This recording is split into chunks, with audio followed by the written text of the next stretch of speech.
over here. They're there, they're all over here.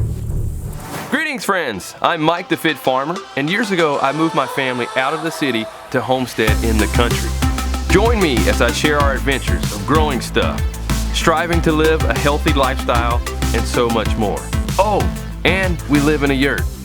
Don't forget to give this video a thumbs up, leave a comment below, subscribe to my channel, turn on notifications, and share this video with a friend. Last year, I extended my family's farmstead operation by leasing a neighbor's pasture. And this gave me the ability to raise more animals. And it's really neat to see the difference in this area that we worked on last year. Here's what it looked like at the start before we started rotational grazing, and then here's what it looked like this year after a year of rotationally grazing our animals in this area. And this year we have been working on a different area. And this area of the pasture is actually worse off to start with than the other area that we worked on last year. It has a number of bald spots and is lacking in diversity of plants in the pasture, which is another thing you want to see. You want to see a lot of varieties of plants growing in your pasture. That's a sign of a healthy pasture. And if you see bald patches and a lack of diversity, that means that the pasture needs some TLC with some livestock.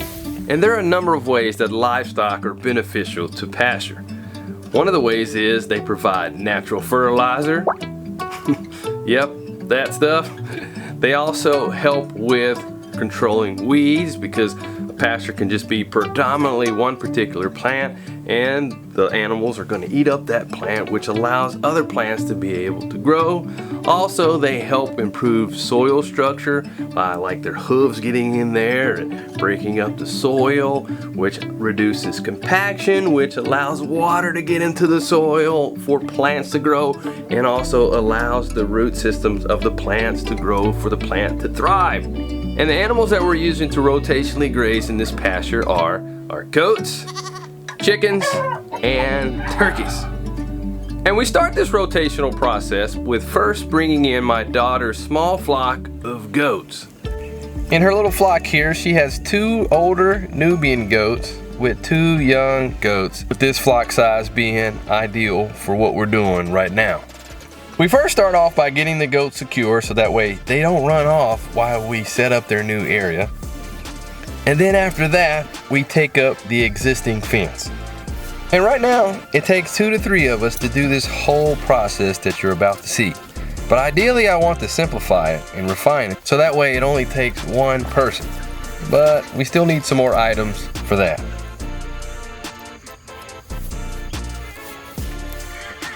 Got it? Let me help you out. There we go. Next, we move each of the rows of our tall Premier 1 fencing to the new paddock. Then we lay out each piece at the perimeter of the paddock that we want.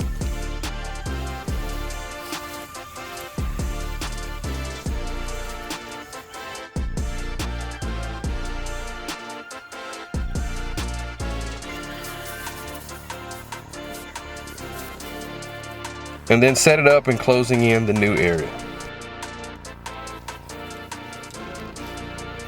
And once we have their area ready, Selah walks each of them on a lead to the new paddock.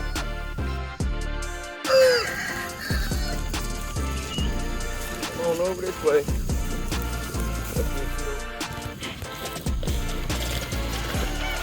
But I always enjoy seeing the animals that very first time in a new paddock and them just going to town eating that fresh grass. It's beautiful. And we use the goats in a number of ways here on the farmstead. We use them to eat up brush, we use them to eat up weeds and clean out areas, and we use them out in the pasture. And there's still a number of things that I want to refine with this process of our system. But right now it is what it is. I'd like to eventually have an additional fence that we can easily set up and just walk them right into and then put the other one down. And another thing that I want to improve on is, well, we don't really have an all-terrain vehicle or any type of equipment to transport the feed and water into the pasture to our animals without causing more compaction. So as of right now, what I do is I drive everything over there in my truck, and then once we get to the pasture, I'm doing the farmer's walk exercise, taking the feed and water to the animals across the pasture. A little bit of a workout, but hey, we're doing what we have to do it because we don't want any more compaction on this soil. We want to improve it, remember? And right now, since we're still improving the pasture, Selah also has to supplement their feed with hay and provide them with minerals.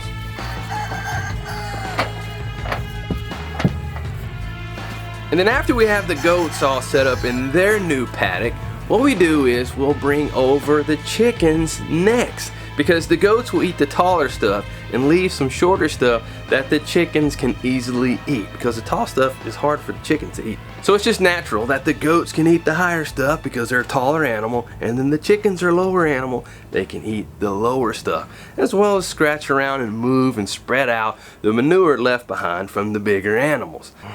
And just like the goats, it's also really neat seeing the chickens in a new area for the first time.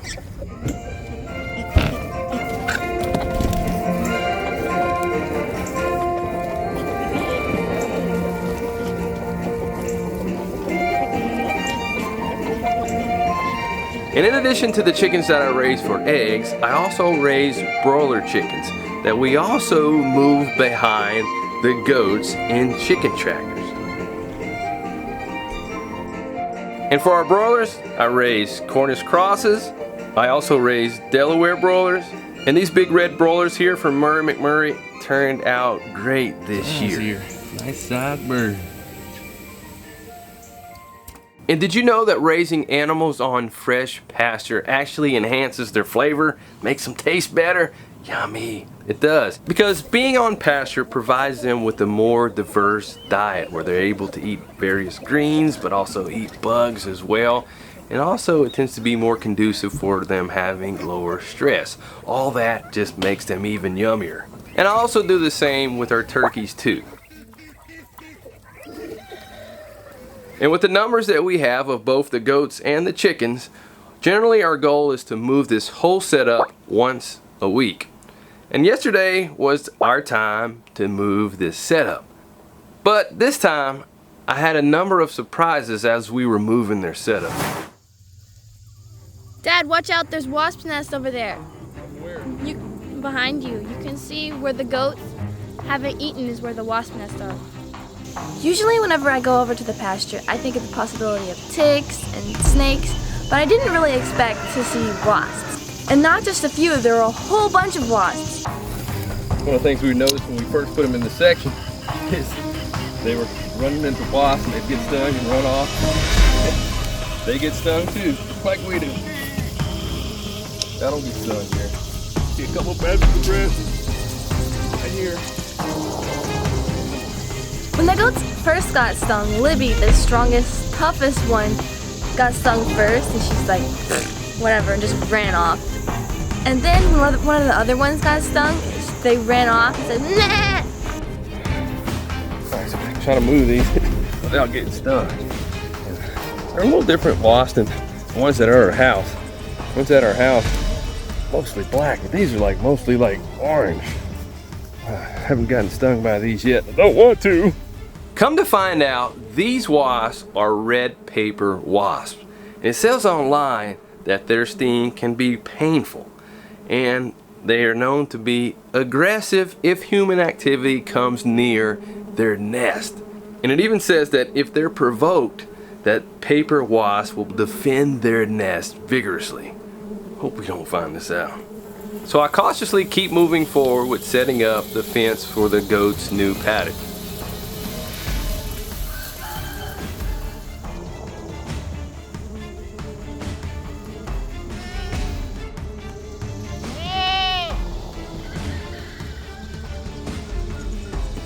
Recently, I was at Billy Bond's homestead, and while we were helping him and his wife move their fencing for their sheep to have a new paddock, I got stung by a wasp. And I couldn't help but think that as we were moving the fencing for the goats. I was like, I don't want to get stung again. And then after getting the goats all set up, was like, oh no, it's time to move the chickens now. And as I was getting ready to do that, one of my sons, Micah, made me aware of another thing that I had to deal with while we were in this pasture. Hey, Dad. Yeah. There's the ant mound right here, so be careful. Thank you, man, for looking after me. Yeah, don't like getting bit by fire ants, don't like getting stung by wasps. All right, watch my back too. Okay.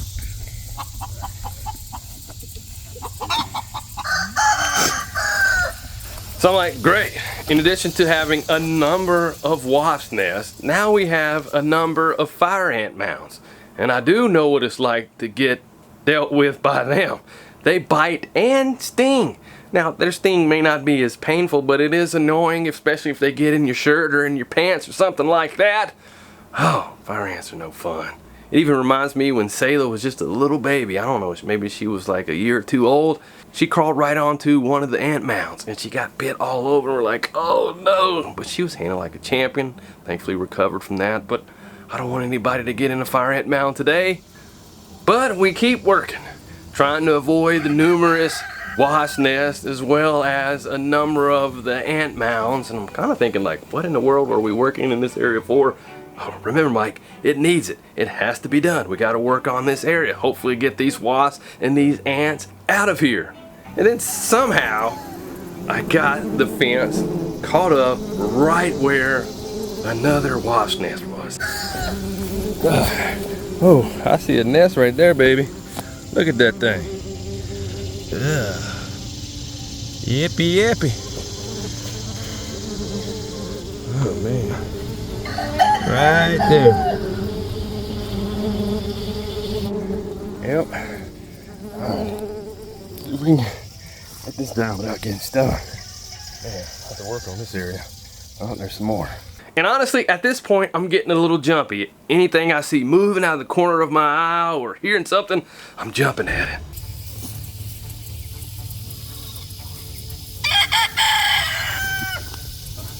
Every time I see something move, I think it's a wasp.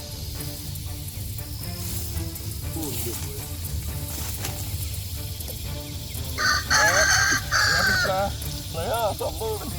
Wow.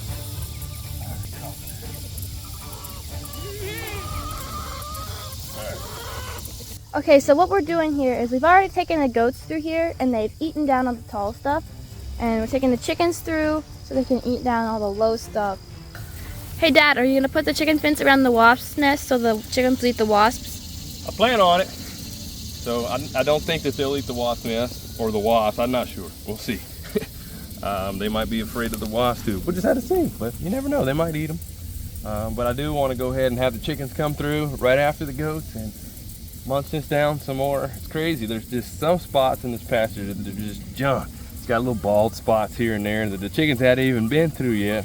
But we still need to get their nitrogen added to the soil. So try to get this going. Hope they don't get stung. You haven't got stung yet, have you? Thankfully, I haven't gotten stung yet. It's been close a couple times, but not yet. Now, I personally haven't seen my chickens eat wasps or fire ants or stink bugs or any of the other bugs that I want them to get rid of. But I've seen online where people rave that their chickens do. So maybe that influence will happen with my chickens and they'll do something about these wasps and fire ants, and so I don't have to go get an aardvark or something to eat these ants. Oh, there's another ant mound right there. Look at him. See if we can get around this without having any problems. All right. Mike, I'm gonna let you sit this one part out. See what we can do. I'm gonna at least flip it a little bit, going around it. Here's what it is.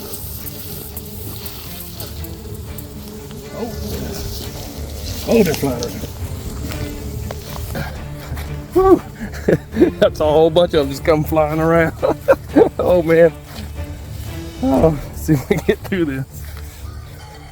All right. Oh. Just part of this lifestyle. We got to deal with all kinds of things. Try it again. I don't see them flying around anymore. Just got to keep an eye out. I still see them right there at the nest though.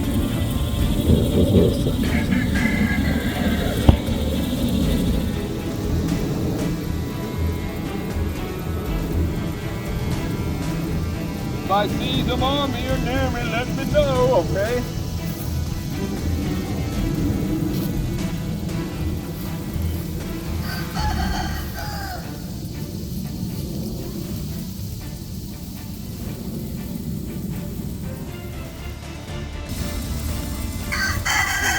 Make sure I don't run in. Dad, there's a nest, a big one right here too, so you gotta watch out.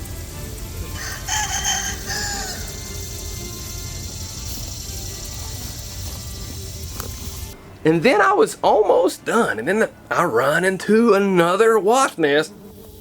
Ooh, I do see the nest. There's another one.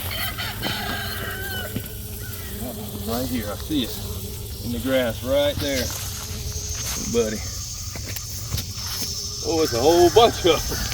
We'll do our best not to stir them up. Looks like the other ones have calmed down, so that's good. All right, another ant mound. Dodging ant mounds and wasp nests.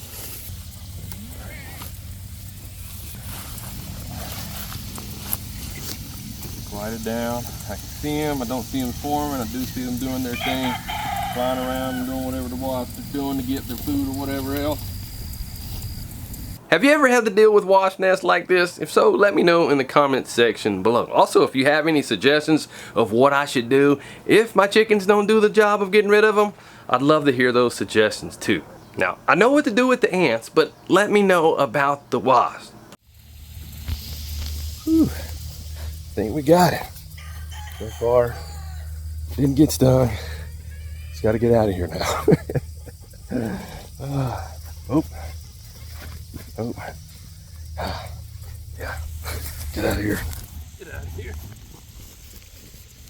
And once both the goats and the chickens had a new area, Sailor brought her goats over to their new area.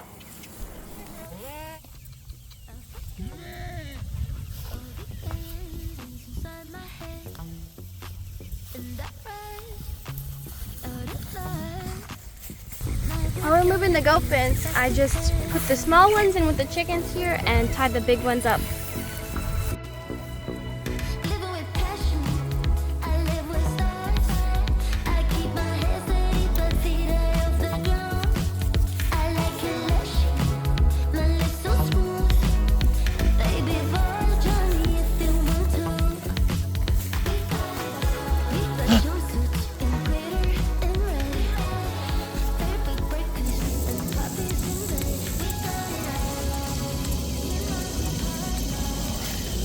We used a really tall Premier 1 electric netting just because goats can be an escape artist and we want to do our best to keep them in. And thankfully through all of this, no one got stung or bit.